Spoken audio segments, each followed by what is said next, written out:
If you're considering buying one of these 3 units, I think this video may help you. Just a quick disclaimer, this is not a video made to make a demonstration of each one of them or very meticulous sound clips. These units have been out for a while. You can find many of those.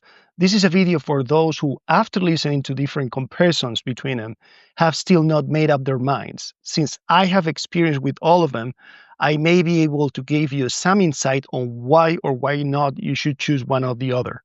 So let's get started. Let's start with the price. The ACS-1 I bought for $175 US. Is the cheapest of the bunch. It was not difficult to get a hold on, and both of the other ones, I paid $250 for each one of them. Just so you know that I bought everything used. So those are average prices in the used market. You can find them any day of the week as of today, June 27th, 2025. Now, a fair word of advice would be that even if your budget is a little tight, if you like one of the units that cost a little more, I would say still worth doing. Don't do it for the price, even though that would be definitely a pro. There's so much to unpack. Let's begin. So first, let's talk about the customization. The ACS-1 allows you to switch and integrate 3 different cabinets and 3 different amps. It comes with really good sounding ones out of the box, and it's fantastic. You wouldn't ever have to do anything to it. But if you want to change them, it's great. This one is the one that allows for more customization out of the 3. So that's a huge plus to me. Also, the process by which you change the IRs is extremely simple. You don't have to download anything. It's all web-based. I had 0 complications when it comes to connecting with the website and changing the IRs.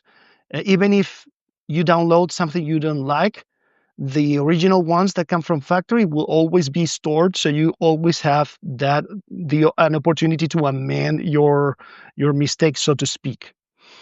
In the other extreme of the spectrum, we have this guy.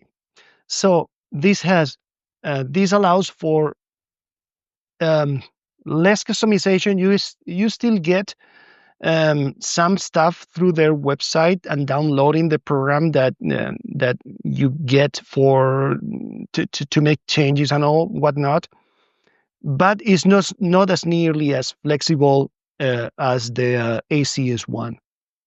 A couple of things that I have to make a mention to is that when I try to upload the new firmware, you have to download a program. I did download the program and it failed. It gave me spinning ball forever. I removed the program. I installed it again. Same result. I tried from a PC. I use a Mac. Same result. And I have to say my computers are fairly updated, so it's not like I have any problems. I tried with different USBs. It never worked, so I was never able to do that. And it also has wireless connectivity, which in my experience was also not that great. Very glitchy, again, in my experience. Now, just to play devil's advocate, this could be just that the unit that I have, because it's used, have some kind of a glitch or whatnot. But since that's the only one that I've played, this is the experience that I can share. And as a middle ground, when it comes to customization, we have the Iridium. In the Iridium, just like in the others, we have 3 cabs and 3 amps, and you can use your own IRs with the cabs, but not with the amps. The amps are there to stay, that you can change the cabinets, and the process is also super easy, and I didn't find any complications. It was fairly intuitive. More things, build quality. I will give the edge to this guy. Everything about this hardware feels extremely high quality, from the knobs that roll really slowly to the custom-made metal casing. This is top notch. I don't think it can be done much better when it comes to the hardware, the physical part of it. As a middle ground, we have the Iridium. This also feels very sturdy and very good, just not as incredibly crafted as the other one, but still pretty good. And in the lower end, we'll have the ACS-1.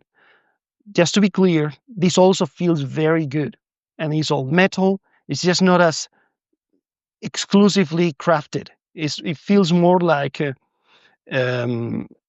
boutique manufacturer, your standard boutique manufacturer.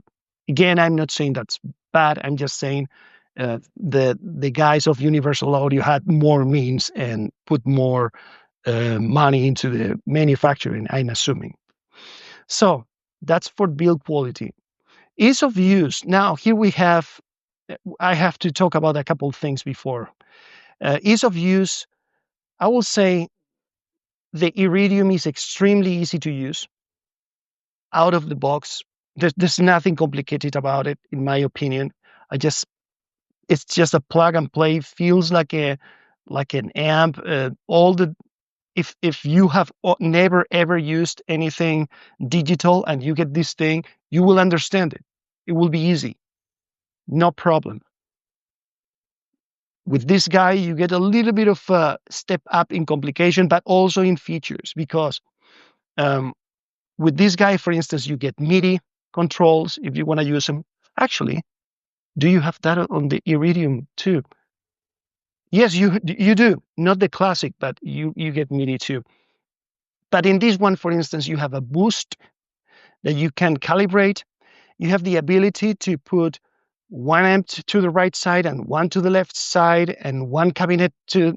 You can customize left and right however you like, and experiment with it. So you get a lot for the buck. And it's got one thing that I really liked, which is that because of that, and because of the fact that it's completely stereo, you can plug in two guitar players, each one with the amp that they prefer, and you can jam just with one pedal. It's got a few options. I wouldn't say it's difficult to use by any stretch, but there's a bit more intricacy to it. And the winner when it comes to intricacy is the Dream 6465, at least in my opinion. It's got a lot of options, and when you look at the pedal, the first impression is that it looks like an amp, controls like an amp. It's just nothing exotic to it. But when you try to use it for the first time, for instance, and here's one thing that really annoyed me, and maybe will not annoy you, but I just feel that it's fair for me to share it, is that out of the box, it doesn't have all the features unlocked. I don't like that. If I pay 100% of the money that you are asking me for the pedal, I expect 100% of the pedal right away. I don't want to have to create an account, go to a website, download a piece of software, register this and that, and just so that I can get more cabinets. It is true, once you do that, you get the cabinets and yada yada, but I don't like it. I just don't like doing that. I find the process a little tedious and annoying, completely unnecessary. So that's something that I didn't like about this one. Two of them, the ACS-1 and the Iridium, have input jacks, output jacks, so that you can listen with your headphones, right? The Dream doesn't. I don't know if you guys need that feature. I'm probably never going to use it, but I know for some people it might be important. And now we get to something that kind of got me thinking, and it is that, because if you're watching this video, you're probably intending to get this Fender sound, right? Because otherwise you wouldn't be a video comparison with this thing, which is basically Fender in a box. So we are tempted to think right away that because we are looking for a Fender tone, the one company that's got a huge reputation for being spot on their clones and whatnot, is probably going to be the go-to because it's going to be the closest one. So yes and no. So out of the three, this one, it's true, is the one that sounds the closest to the real deal. However, just because it sounds like the real deal doesn't mean that what you thought you wanted is what you wanted. I'll explain myself. When I played all three of them, I came with this. I originally came to them with this mind frame. Okay, I want Fender tones. I want a nice clean that sounds a little Stevie Ray-ish. You know, that you can crank a little bit and gets in the edge of breakup. I wanted that. Um, True, Dream 65. That's the closest. However, I found this one to be the one that pleased me the most when I played the guitar. It's got a really nice type of natural compression. It sounds pristine. That's another thing that I wanted to talk about. I'll touch on that in a second. And with the and this is something that I did to this unit with the York IR cabinets that they make based on Fender. It sounds unbelievably good. It's got the chime, it's got the depth, it's got the twang, it's got everything. I can't get tired of playing this thing, and I think you wouldn't either. A second ago, I mentioned something about pristineness. They all three of them have something particular about their tone that's worth mentioning. For instance, this one I would say sounds very much like an amp. When you play it, the sensation, the feeling is very amp-like. With this one, it's not that it doesn't sound like an amp, it sounds very pristine. It sounds like the idealized tone that we all want without any flaws whatsoever, almost too clean. Is that good or bad? That depends on what your preferences are. I came with a grain of skepticism. I heard this before by other YouTubers. When I played it, I thought, this is it. It's like the heavens open and I just saw the light. This one sounds great, but it doesn't feel the way that this one feels with the right IRs. And I'm gonna, if I don't forget about it, and if I do, please leave me a comment. I'll leave the package that I use for this one, and I leave the video review that somebody else did on this pedal, which was amazing. And I'm not gonna be able to make it better than him. So I'll leave a link in the description. So those are a few of my thoughts on these three pedals.